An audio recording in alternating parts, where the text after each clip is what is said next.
हरे कृष्णा। श्रील प्रभुपाद की जय। चैतन्य चरितामृत जो एक सीरीज में चल रहा है, उसमें जब कथाएं आने लगेंगी या जो भी आ रहा है तो थोड़ा बहुत टॉपिक भी हम शुरू में लिखेंगे, तो आप कंफ्यूज मत होइएगा, ये सीक्वेंस में ही चल रहा है, ठीक है। तो अभी हो रहा है आदि लीला अध्याय 4 और 231 नंबर श्लोक से। ये सब सिद्धांत गुण कहिते ना जुआए, ना कहिले के हो इहार अंत नाही पाए। तो हमने इसके पहले देखा था राधा रानी का भाव, गोपियों का भाव, कैसा भाव होता है, किस भाव में वो भगवान की भक्ति करती हैं।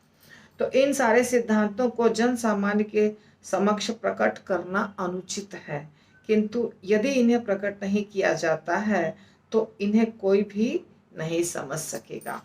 तो कृष्णदास कविराज गोस्वामी ने जो ये सब लिखा, दूसरे शास्त्रों से लाकर लिखा, जैसे रूप गोस्वामी के शास्त्र हैं या दूसरे आचार्यों के शास्त्र हैं, उसमें थोड़े डीप में सब कुछ बताए गए हैं। श्रीमद् भागवतम में उतना डेप्थ नहीं है जितना चैतन्य चरितामृत में है। तो हमें हमें समझ में नहीं आता है और हम उसके योग्य भी नहीं हैं, परंतु गलत फहमी ना हो ज़्यादा, इसलिए आचार्यों ने लिख दिया है और बता दिया है कि अगर हम नहीं बताएंगे तो समझ में कैसे आएगा। इसलिए उन्होंने हमारे ऊपर कृपा करके, और उनको किसने बताया? चैतन्य महाप्रभु ने स्वयं बताया।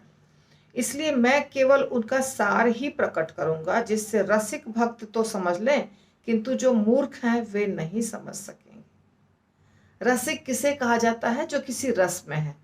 जैसे 5 प्रकार के रस होते हैं ना, तो माधुर्य रस सबसे श्रेष्ठ है, पर वात्सल्य, सख्य, ये सब भी रस के अच्छे ऊपर के कैटेगरी में आते हैं, तो इन्हें रसिक कहा जाता है। तो रसिक भक्त जो हैं उनको भाव समझ में आ जाएगा, मूर्ख हैं वो नहीं समझेंगे। जिस किसी ने श्री चैतन्य महाप्रभु तथा नित्यानंद प्रभु को अपने हृदय में धारण कर लिया है, वह इन सारे दिव्य सिद्धांतों को सुनकर परम आनंदित होगा। सही बात है। अब देखिए, इसमें परपोर्ट नहीं है, तो इसलिए मेरे से ज्यादा उम्मीद मत करिए, क्योंकि जहां पर प्रभुपाद ने बिल्कुल परपोर्ट नहीं लिखा है, उसका कारण यह है कि प्रभुपाद उसके ऊपर ज्यादा चर्चा नहीं करना चाह रहे थे। उसको पढ़ते जाओ, और इतने सिंपल भाषा में है कि समझ में आ रही है बात। तो चैतन्य महाप्रभु और नित्यानंद प्रभु को जो अपने हृदय में बसा लिया है, हृदय में बसाना किसे कहते हैं? प्रेमांजन छुरित भक्ति विलोचनेन संतः सदैव हृदये तु विलोकय, संतः सदैव हृदयेषु विलोकयन्ति। जो संत होते हैं वो अपने हृदय में हमेशा भगवान को देखते हैं। कौन? जो प्रेमांजन छुरित भक्ति, जिसके आंखों में प्रेम रहता है, भगवान का प्रेम रूपी काजल लगा रहता है। नित्यानंद प्रभु और चैतन्य महाप्रभु को जो अपने हृदय में बसा लिया है, वो इन सिद्धांतों को जब सुनेगा तो बहुत खुश होगा। ये सारे सिद्धांत आम की नई कपोलों के समान हैं, जो ये कोयल रूपी भक्तों के लिए सदैव प्रिय हैं। कोयल आम के सीजन में आम के पेड़ पे अभी शुरू होने वाला है, अभी जनवरी चल रहा है, फरवरी वगैरह से आम के मंजर लगने लग जाते हैं। जहाँ तक मुझे लगता है, मैं तो कोई किसान नहीं हूँ, तो जब आम के मंजर लगेंगे तो कोयल की आवाज़ आपको सुनाई देगी, कुहू कुहू कुहू कुहू, क्योंकि उनको बहुत अच्छा लगता है। आम के सरस्वती पूजा के समय ही सब नए नए पत्ते जिनको पल्लव कहा जाता है, वो आ जाते हैं। यहाँ पे कोपल लिखा गया है ना, कोपोल, कोपोलों, कोपलों। तो उनकी खुशबू बहुत अच्छी होती है, नए नए आम की खुशबू, मंजर, पत्ते। तो कोयल बहुत अच्छे से वहां घूमती हैं और मधुर स्वर में गाती हैं। तो ये इससे तुलना की गई है। आम के जो पल्लव होते हैं ना, कोमल कोमल, उससे तुलना की गई है इन सिद्धांतों की। जैसे ये सिद्धांत है ना, ये जो सिद्धांत गोपियों का प्रेम कृष्ण के प्रति, गोपियों का विरह भाव, कृष्ण की सोच, ये सब कुछ जो अभी हम इसके 2-3 एपिसोड्स में लगातार देख रहे हैं, इनकी तुलना की जा रही है आम के नए नए पल्लवों से। पल्लव किसे कहते हैं? जब आम का पत्ता बहुत कड़ा हो जाता है तो वो अलग होता है, कड़े कड़े होते हैं, डार्क ग्रीन। और जो शुरुआत के पत्ते होते हैं बहुत सॉफ्ट होते हैं, आप छू के देखिए ऐसे मुड़ जाएंगे, उसको कहते हैं पल्लव। वो बहुत कोमल होते हैं और उसी समय कोयल कूकू करती है। तो ये आम के पल्लव के समान हो गए ये सिद्धांत, और कोयल के समान कौन हो गए? भक्त। क्यों भक्त को क्यों कोयल से तुलना करके बता रहे हैं कृष्णदास कविराज गोस्वामी? क्योंकि भक्त मधुर कंठ से भगवान का गुणगान करते हैं, और कोयल भी मधुर कंठ से कुछ बोलती है, उसकी भाषा तो हम समझते नहीं है। तो इसीलिए भक्तों को बहुत प्रिय है। ऊंट सदृश अभक्त इन विषयों में प्रवेश नहीं कर सकते, इसलिए मेरे मन में विशेष प्रसन्नता है। ये भी बता दिया। जो अभक्त हैं उनकी तुलना ऊंट से कर रहे हैं। अब क्यों ऊंट से कर रहे हैं भगवान जाने, या तो फिर ये जाने कृष्णदास कविराज गोस्वामी। इसलिए मेरे मन में विशेष प्रसन्नता है कि जो अभक्त है वो इसमें घुसेंगे ही नहीं, जो भक्त है वही घुसेंगे और वो बहुत खुश होंगे। मैं उनके डर से कहना नहीं चाहता, किंतु यदि वे नहीं समझते तो तीनों लोकों में इससे बड़ी प्रसन्नता की बात और क्या हो सकती है। तो कृष्णदास कविराज गोस्वामी एक बहुत बड़ी बात बोले हैं अभी, वो ये कि जो अभक्त हैं वो नहीं समझेंगे, और अभक्त नहीं समझेंगे इसमें कोई दुख की बात नहीं है। ये तीनों लोकों में इससे ज्यादा खुशी की और क्या बात है, अभक्त नहीं समझेंगे। इसका अर्थ ये हुआ कि अभक्त नहीं ही समझे तो अच्छा है। ये खुशी की बात है कि अभक्त इन चीजों को नहीं समझेंगे। इसके लिए दुख नहीं करना है, इसके लिए और खुश होना है कि भले नहीं समझे, समझ के करेंगे क्या? भगवान के रहस्यों को समझने की जरूरत उनको नहीं है। ये किसके लिए है? सिर्फ भक्तों के लिए। ठीक है। अब देखिए भक्तों में कैटेगरीज होती है ना। शुरुआत के भक्त जो होते हैं कनिष्ठ अधिकारी, फिर मध्यम, फिर उत्तम। तो जैसे धीरे धीरे ऊपर उठते हैं वैसे समझ में भी धीरे धीरे ही आता है। जैसे हम भक्ति में धीरे धीरे ऊपर उठते हैं वैसे ही कृष्ण कथा को, कृष्ण को, गोपियों को, चैतन्य महाप्रभु को, नित्यानंद प्रभु को, बड़े बड़े भक्तों को, इनको भी हम धीरे धीरे ही समझ पाते हैं। आप सोचेंगे जैसे कि एक गर्भवती महिला होती है, या तो गर्भवती नहीं है, शादीशुदा हो, जस्ट अभी शादी हुई है, न्यूली मैरिड है, वो अगर सोचती है कि मुझे कल ही बेटा हो जाए, तो ये संभव है क्या? बताइए। कोई साइंस नहीं कर देगा पैदा कल बेटा। भगवान कर सकते हैं, भगवान के पास तो काल तत्व जो है ना वो फ्लेक्सिबल है, काल है ही नहीं उनके सामने, लेकिन इंसान नहीं कर सकता है। तो उसको अपने पति के साथ रहना होगा, थोड़े समय के बाद गर्भवती होगी, उसके बाद 9 महीना उसको वेट करना होगा, फिर बच्चा होगा। इसी प्रकार भक्ति में अगर आप नए नए भक्त हैं और सोचेंगे मुझे ये क्यों नहीं समझ में आ रहा है, मुझे वो क्यों नहीं समझ में आ रहा है, ये तो कृष्ण को प्राप्त कर लेना, गोपियों के भाव को समझ लेना, भगवान को समझ लेना, तो बस जल्दी जल्दी जल्दी जल्दी हमको सब कुछ समझ लेना है, किताब लिया, पढ़े और समझ में आ गया। नहीं, ऐसा नहीं होगा। ये कभी भी संभव नहीं है, किसी भी सूरत में ये संभव नहीं है। जैसे एक शादीशुदा स्त्री को कम से कम साल भर इंतजार करना पड़ता है, साल भर बोल दिया मैंने, लेकिन 9 महीना तो कम से कम करना ही पड़ेगा। उसी प्रकार किसी भी व्यक्ति को जो भक्ति में आता है उसको इंतजार करना ही पड़ेगा, तभी उसको जो गहराई वाली चीज है वो समझ में आएगी। कितना भी किताब आप पढ़ लीजिए, कितना भी ग्रंथों का अध्ययन कर लीजिए, कितने भी संस्कृत के टीचर से आप सीख लीजिए, कितने भी बड़े प्रवचनकर्ता से आप सीख लीजिए, परंतु समझ में नहीं आएगी बात। ये ऐसी चीज है जो समय पर ही समझ में आता है, और समय पे आ गया तो भगवान की कृपा, गुरु की कृपा। समय पर भी समझ में नहीं आता है, पर यदि आपको समझ में आ रही है बात, धीरे धीरे ऊंचे बढ़ रहे हैं, तो ये आपके ऊपर भगवान की कृपा है, गुरु की कृपा है, वैष्णवों की कृपा है। इसलिए कभी जल्दबाजी नहीं।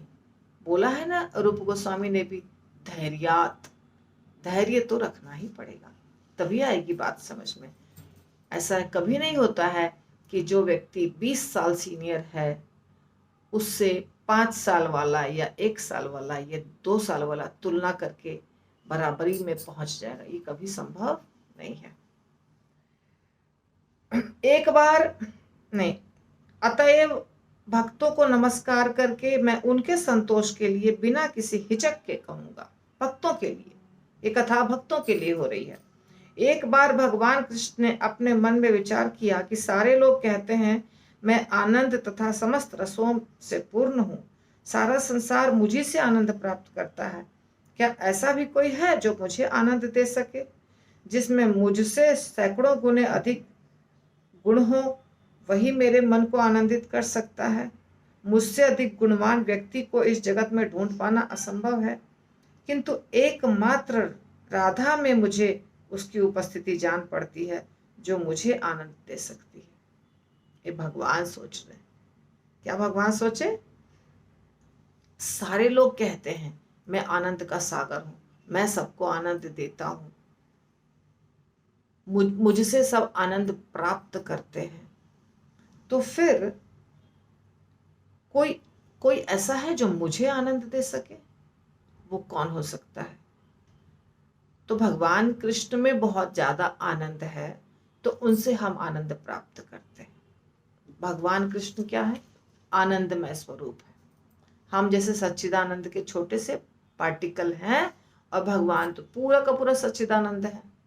बहुत बड़ा तुलना करके बताते हैं चैतन्य महाप्रभु और जो भी हैं हमारे आचार्यगण, कि एक बहुत बड़ी ज्योति है, लौ। जैसे हम अग्नि जलाते हैं, बहुत सारे लकड़ियों को इकट्ठा कर दिया और जलाया, तो कितना बड़ा फ्लेम होता है, बड़ा सा फ्लेम होता है ना। अग्नि बहुत बड़ी जलती है, और उसमें से छोटी छोटी चिंगारी जैसी ऊपर उठ जाती है, अग्नि की ही चिंगारी।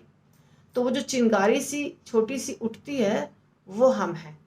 तो वो थोड़े समय के बाद बुझ जाती है, जब ऊपर जाती है आकाश के तरफ, तो थोड़े कुछ सेकंड्स के बाद वो महीन वाला जो कण होता है वो बुझ जाता है, पर जो बड़ा सा फ्लेम है वो जलता रहता है। तो ये जो बड़ा सा फ्लेम है ये भगवान कृष्ण है, और जो छोटी सी चिंगारी ऊपर जाके बुझ जाती है वो हम हैं, क्योंकि हमारे में शक्ति बहुत कम है, भगवान में बहुत ज्यादा शक्ति है। तो भगवान आनंद के सागर हो गए, और उनसे हम आनंद प्राप्त करते हैं, थोड़ा थोड़ा थोड़ा थोड़ा। तो अब भगवान जब आनंद के सागर हैं, तो भगवान फिर भी अगर भगवान चाहते हैं कि मुझे भी कोई आनंद दे, तो उसको तो उनसे भी बड़ा आनंद का सागर होना पड़ेगा। क्योंकि हम कोई भी चीज कहाँ से प्राप्त करते हैं? जहाँ पे है, जिसके पास है उससे हम लेते हैं। अगर पानी का बहुत बड़ा टैंक है, तो उसमें से पाइप लगाएंगे तो नीचे सब जगह पानी आएगा, ऊपर से नीचे, जहाँ ज्यादा मात्रा में है वहां से नीचे की तरफ फ्लो करता है। तो इसी प्रकार जिसमें जो है वही हमको मिलेगा। भगवान में आनंद है तो हम आनंद ले सकते हैं, लेकिन भगवान को यदि आनंद चाहिए तो उस व्यक्ति में भगवान से भी ज्यादा आनंद होना चाहिए। तो कृष्ण कहते हैं एकमात्र राधा रानी मुझे ऐसी मिली जो मुझे आनंद दे सकती है। ठीक है। यद्यपि मेरा सौंदर्य 1 करोड़ कामदेवों को पराजित करने वाला है, यद्यपि यह अतुलनीय और अद्वितीय है तथा तीनों जगतों को आनंद करने वाला है, किंतु राधा रानी के दर्शन से मेरे नेत्रों को आनंद प्राप्त होता है। तो भगवान का नाम है मदन मोहन, क्योंकि मदन नाम है कामदेव का, और कामदेव को मोहित करने वाले, कामदेव बहुत सुंदर है, पर कामदेव को जो मोहित कर देगा, अब हम किसी को देखकर, कोई सुंदर चीज को देखकर आकर्षित होते हैं। आकर्षण किन किन चीजों से होता है? सुंदरता से, ज्ञान से और ऐश्वर्य से। ये सब कुछ चीजें हैं जिससे हम आकर्षित हो जाते हैं। किसी को गंदी चीजें नहीं पसंद होती, बदबूदार गंदी चीजें किसी को पसंद नहीं होती, सबको अच्छा लगता है। इसीलिए तो आप जब जाते हैं एसी ट्रेन में, आप जब जाते हैं सुपरमार्केट्स बड़े बड़े, तो उस वहाँ पे कीमत एक्स्ट्रा लगाई जाती है, क्योंकि वो फैसिलिटी करने के लिए उनको पैसा लगता है और सबको वो चाहिए। तो इसी प्रकार सुंदर व्यक्ति सबको पसंद है, लेकिन हम कैसे आंकते हैं सुंदरता को? जितना भी हम हैं, जैसे भी हम हैं, हमसे ज़्यादा सुंदर कोई दिखता है तो हम उसको देख के उसकी तरफ देखते रह जाते हैं। कोई अच्छा बोलता है, कोई अच्छा से चलता है, कोई बहुत सुंदर दिखता है, तो सब मिला के एक पर्सनालिटी बनती है। उसी प्रकार सुंदर फूल है कहीं पे, सुंदर नदी बह रही है, सुंदर पहाड़ है, आकाश जब सूर्योदय होता है तो बहुत सुंदर लगता है, सूर्य निकलता है तो बहुत सुंदर लगता है। तो सुंदर चीजों से सब आकर्षित होते हैं, इसमें कोई बोलने वाली बात नहीं। आंखें जो है ना, वो सुंदर को देखना चाहती है, कान मधुर गीत को सुनना चाहता है, आंखें सुंदर चीजों को देखना चाहती है, नाक खुशबूदार चीजों को स्मेल करना चाहता है, जिह्वा बहुत टेस्टी कुछ होता है उसको खाना चाहता है। ये स्वभाव है। किसी को बदसूरत नहीं पसंद है, किसी को बदबू नहीं पसंद है, किसी को कोई नेगेटिव चीजें उसको कहते हैं वो नहीं पसंद है। तो कामदेव बहुत सुंदर हैं, इसलिए मैंने इतना समझाया कि कामदेव जैसे हैं, जिनका नाम है सुंदरता में, वो जब कृष्ण को देखते हैं तो देखते ही रह जाते हैं, मुग्ध, मंत्र मुग्ध। अरे इतना सुंदर भी कोई हो सकता है क्या? तो मोहित हो जाते हैं। इसलिए भगवान का एक नाम है मोहन। मोहन आपने सुना होगा, सम्मोहनी विद्या, मोहित जो कर ले किसी को, जो उसको देखा तो फिर देखते ही रह गया और सब कुछ भूल गए, हम बस उसको देखते ही रह गए। इसको कहते हैं मोहन करने की शक्ति, मोहित करने की शक्ति।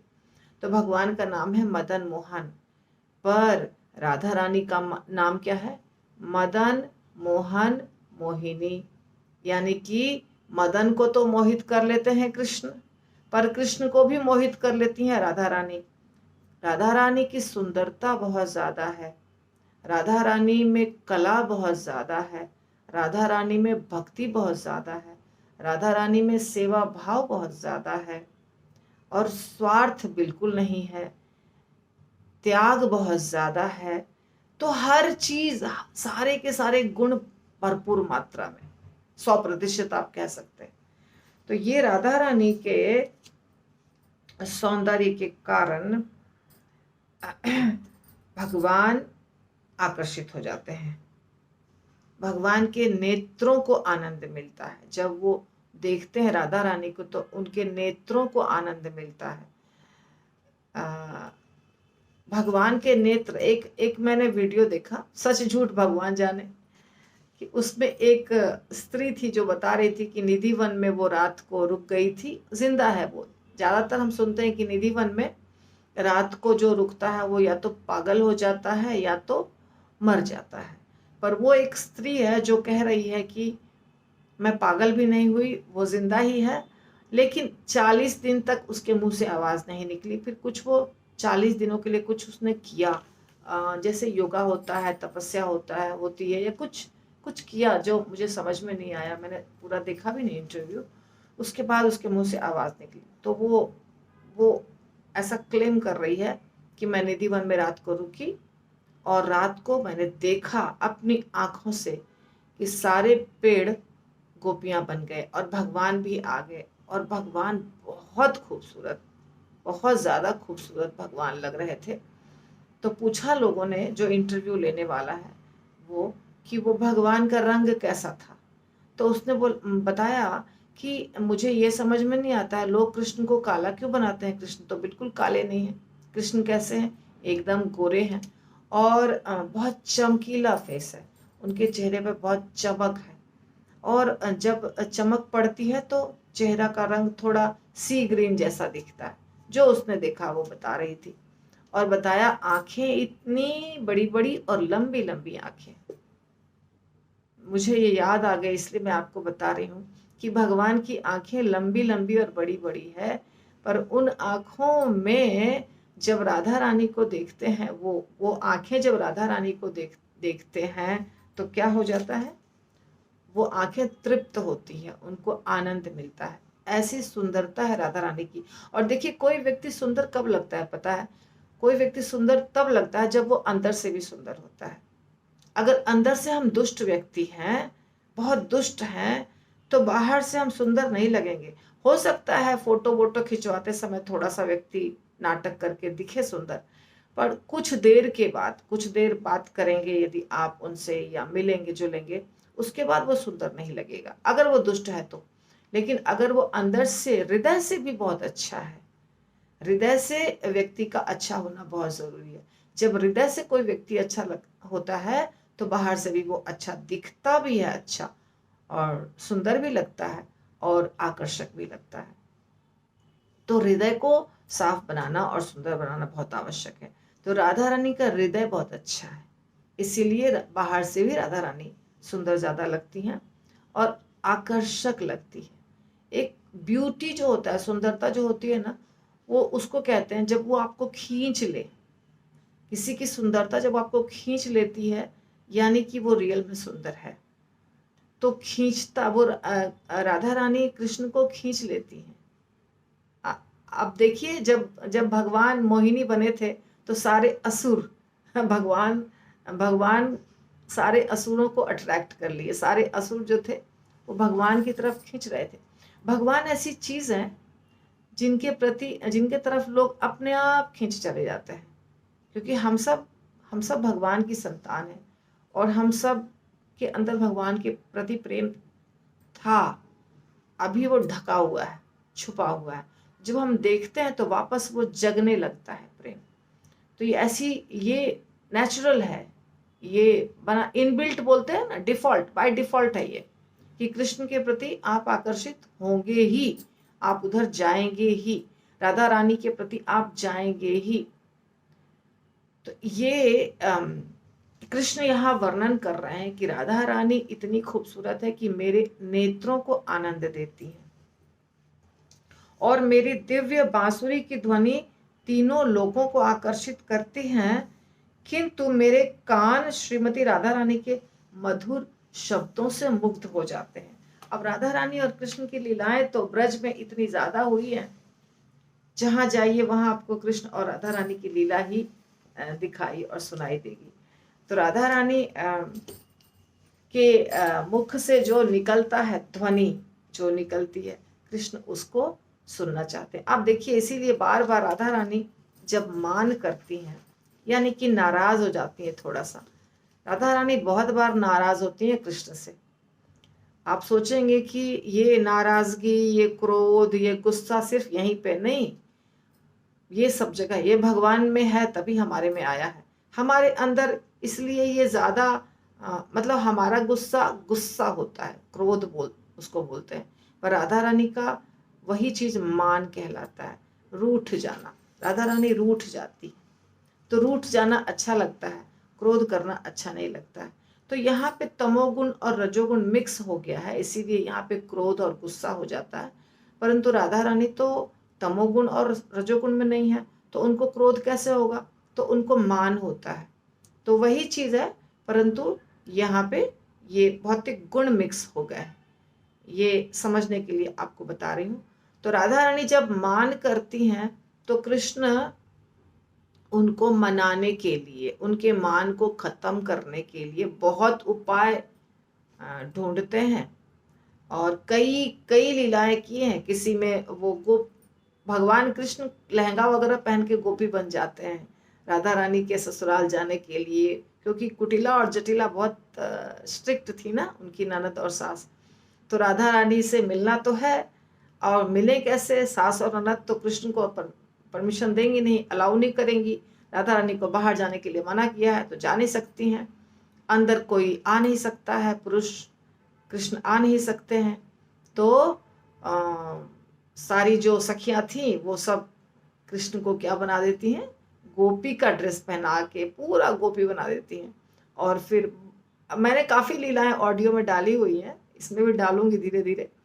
तो फिर वो कृष्ण तो फिर राधा रानी से मिलते हैं कृष्ण ऐसे बन करके, फिर दोनों दोनों मिलते हैं। तो फिर राधा रानी भी समझ जाती है कि ये कृष्ण है, और कृष्ण तो गोपी बने हैं तो वो तो राधा रानी को देख ही रहे हैं, पहचान ही रहे। तो राधा रानी को देखने के लिए, उनके मधुर शब्दों को सुनने के लिए कृष्ण तरसते हैं। इसीलिए राधा रानी जब रूठती हैं तो कृष्ण उनको मनाते हैं। बात को समझिए, ये प्रेम में होता है, रूठना मनाना ये नेचुरल है, ये होता है, इससे कृष्ण को बहुत अच्छा लगता है। तो ये लेकिन देखिए हमारे दुनिया में, इस भौतिक दुनिया में जो होता है वैसा नहीं होता है। कभी भी भौतिक दुनिया की किसी चीज से भगवान के लीला को कंपेयर मत करिए, उसकी तुलना मत करिए, क्योंकि वहां पे 3 जो भौतिक गुण है वो नहीं है। ये जो 3 भौतिक गुण से हम बंधे हुए हैं, दैवी येषा गुणमयी मम माया दुरत्यया, ये 3 गुण भगवान की माया शक्ति है जिससे हम बंधे हुए हैं। तो यहाँ की चीजें जो होती है गुण के साथ मिश्रित होने के कारण उसका डिस्टॉर्टेड रूप रहता है, ओरिजिनल रूप नहीं रहता है। पर यही चीज भगवान के और उनके पार्षदों के बीच जब होता है तो ये 3 गुण एब्सेंट रहते हैं वहां पे। इसलिए वहां हर चीज दिव्य होती है, रासलीला दिव्य होती है, नृत्य दिव्य होता है, वहां जो भगवान और गोपियां जो दान के लिए करती हैं वो दिव्य होता है।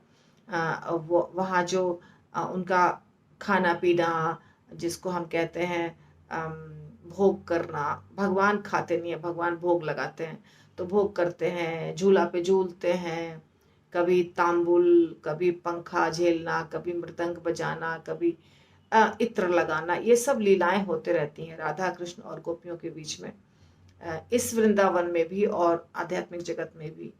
चूंकि वहां पे ये तीनों गुणों में से कोई गुण मिश्रित नहीं होता है, इसीलिए वो 100% दिव्य लीला होती है। तो इसलिए कभी भी इन आंखों से, इन कानों से, इन जिह्वा से उसका स्वाद हम नहीं चख सकते। उसका स्वाद हम तब चख सकते हैं जब हम वसुदेव पद पर पहुंचेंगे। शुद्ध सत्व, ब्रह्मभूत स्थिति, ब्रह्मभूत प्रसन्नात्मा न सोचती न कांक्षति। तो ब्रह्मभूत पद पर जब व्यक्ति पहुंचता है, वसुदेव पद पे जब व्यक्ति पहुंचता है, उसको वसुदेव या वासुदेव, आई थिंक वसुदेव ही कहते हैं, शुद्ध सत्व मैंने समझाया है। तो इसको हम समझ पाएंगे। और अभी तो हम सत्व में भी नहीं है, शुद्ध सत्व की तो बात ही अलग है, अभी तो हम रजो और तमो से मिक्स्ड हैं। तो इस स्थिति में हम सुनेंगे कथा और हम साधना भक्ति करेंगे, हम भगवान की पूजा पाठ करेंगे, जो भी करना है साधना भक्ति में। उसके बाद अपने आप हमारा स्तर ऊपर उठ जाएगा। इसके लिए न नाटक करने की जरूरत है, न सहजिया भक्ति करने की जरूरत है, सहजिया बनने की भी जरूरत नहीं है। सहजिया किसको कहते हैं? जो नाटक करता है, गोपी का कोई भी नाटक, वो नाटक है। हमें दास भाव में सेवा करनी है, साधना भक्ति करनी है, शास्त्रों को सुनना है, पढ़ना है, और भगवान की और गुरु की कृपा से आप अपने आप भगवत धाम चले जाइएगा। आपको अलग से कुछ प्रयास नहीं करना है, प्रभुपाद के वचनों का बस पालन करना है, गुरु के वचनों का बस पालन करना है। ठीक है।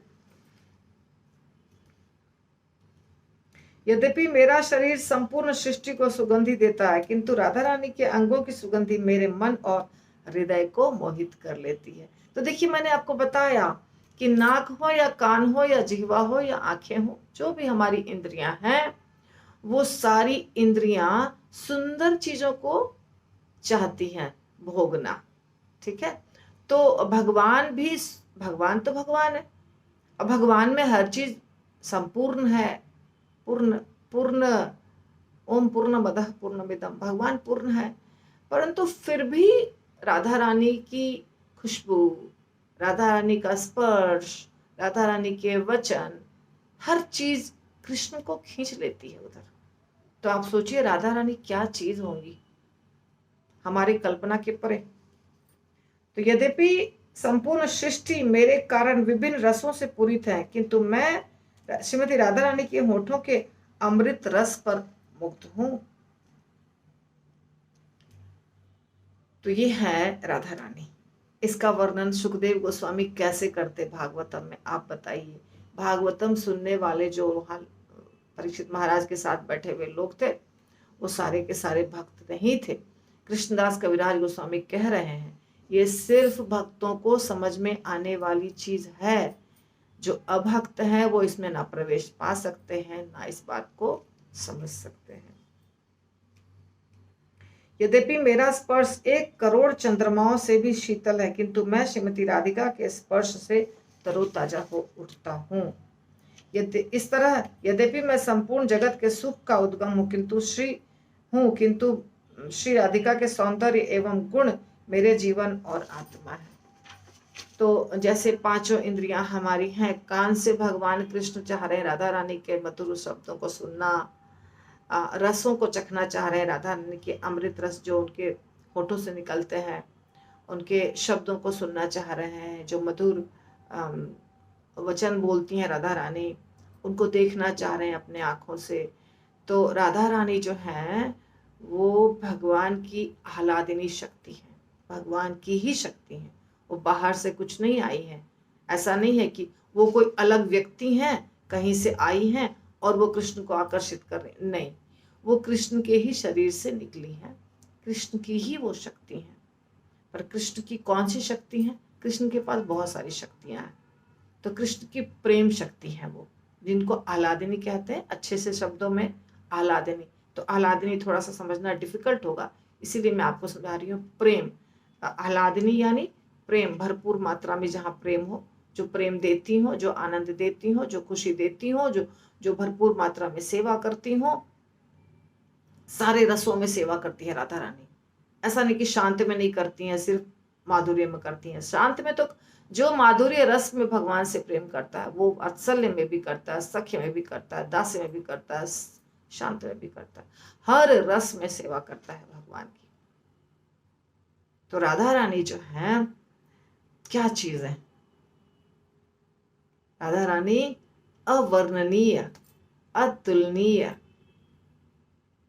उनका शब्दों से, अब भगवान ने कह दिया 5 लाइन में 5 चीज, पर इस सब कुछ के अंदर बहुत गहरा चीज है, बहुत गहरी चीजें हैं, बहुत गहरा तत्व है। और भगवान कह रहे हैं कि मैं जगत के सुख का उद्गम हूं, मैं सब कुछ हूं, मैं जगत को उत्पन्न किया हूं, पूरी दुनिया को मैं सुख देता हूं, आनंद देता हूं, सब मेरे से निकले हैं। पर मेरा जीवन और मेरी आत्मा राधा रानी है। श्रीमती राधा रानी के प्रति मेरी स्नेहिल भावनाओं को इस रूप में समझा जा सकता है, किंतु जब मैं विचार करके देखता हूं तो उन्हें विपरीत पाता हूं। अब देखिए, अब यहाँ ये वाला तो एपिसोड यहीं रुक जाएगा। अब विपरीत कैसे पाते हैं भगवान, अगले एपिसोड में होगा, ठीक है। अब तो आप लोग को चैतन्य चरितामृत में बहुत दिनों से सुना रही हूँ, आप बोर भी हो रहे थे शुरू में, because it was very difficult, बहुत डिफिकल्ट टॉपिक चल रहा था, परंतु अभी रस चल रहा है। लेकिन आप देखेंगे इसको सीक्वेंस में ही, आप कुछ छोड़ के आगे भाग भाग के नहीं देखिएगा, सीक्वेंस में ही देखिएगा। यदि भगवान को समझना है तो भगवान के नाम का जप करना पड़ेगा, यदि राधा रानी को समझना है तो कृष्ण को समझना पड़ेगा, भगवान के नाम का जप करना होगा, प्रॉपर परंपरा के गुरु को स्वीकार करना होगा, नियमों का पालन करना होगा। सब कुछ करने के बाद शास्त्रों को सुनना होगा, समझना होगा, पढ़ना होगा, तब आप समझ सकते हैं इन चीज़ों को। हरे कृष्णा। श्रीला प्रभुपाद की जय। यदि आपको थोड़ा भी फायदा हो रहा है तो प्लीज आप इसको लाइक, शेयर और सब्सक्राइब कीजिए। हरि बोल।